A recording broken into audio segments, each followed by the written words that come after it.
Hola, ¿qué tal? En esta conferencia voy a hablar sobre el verbo to be. Vamos a ver estas particularidades de este verbo, del inglés. Como ves, los temas a tratar son, en primer lugar, las partículas que forman parte del verbo to be.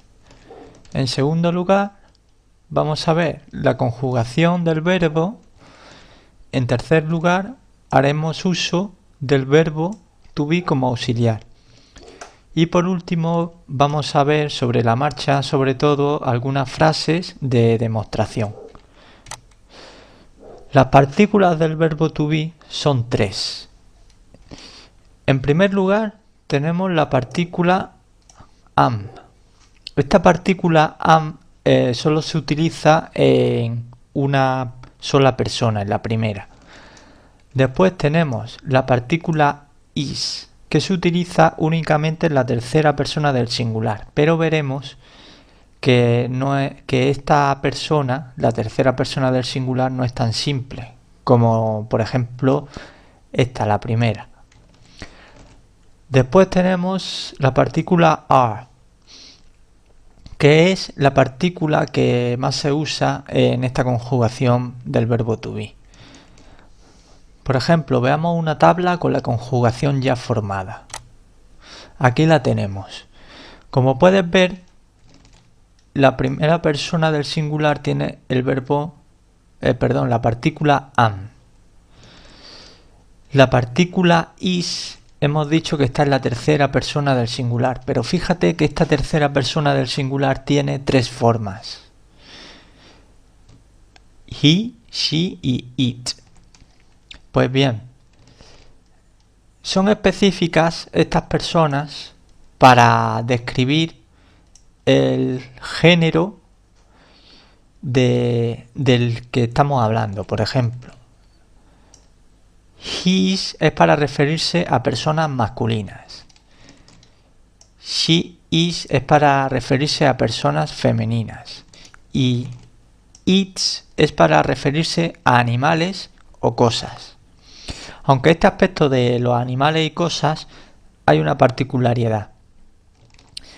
Los ingleses, los anglosajones, cuando se refieren a animales suyos y le tienen cierto aprecio, no usan la partícula it, sino que utilizan la partícula he en caso de ser la mascota macho, o she's en caso de ser el animal o la mascota femenino. Ya por último tenemos la tercera forma aquí en you are, en la segunda persona del singular, y en todas las personas del plural. Fíjate que tenemos dos partículas repetidas, la segunda persona del singular y la segunda persona del plural. Y es que los angloparlantes no diferencian entre el singular y el plural en cuanto a la segunda persona. Es decir, ellos pueden estar hablando con una persona y decir tú eres guapo. Entonces dirían you are pretty o you are beautiful. En cambio, podrían estar hablando con un grupo de personas diciéndole vosotros sois simpáticos. Entonces dirían you are nice. You are nice. Es decir, se entiende por el contexto de que están hablando se están refiriendo a vosotros o a tú. ¿Qué más podemos decir sobre el verbo to be? Pues que este verbo se puede utilizar como auxiliar y de hecho es por eso que es tan importante. Por ejemplo, aquí en esta frase, que significa tú estás leyendo el periódico o vosotros estáis leyendo el periódico, vamos a considerarlo como singular, así que tú estás leyendo el periódico.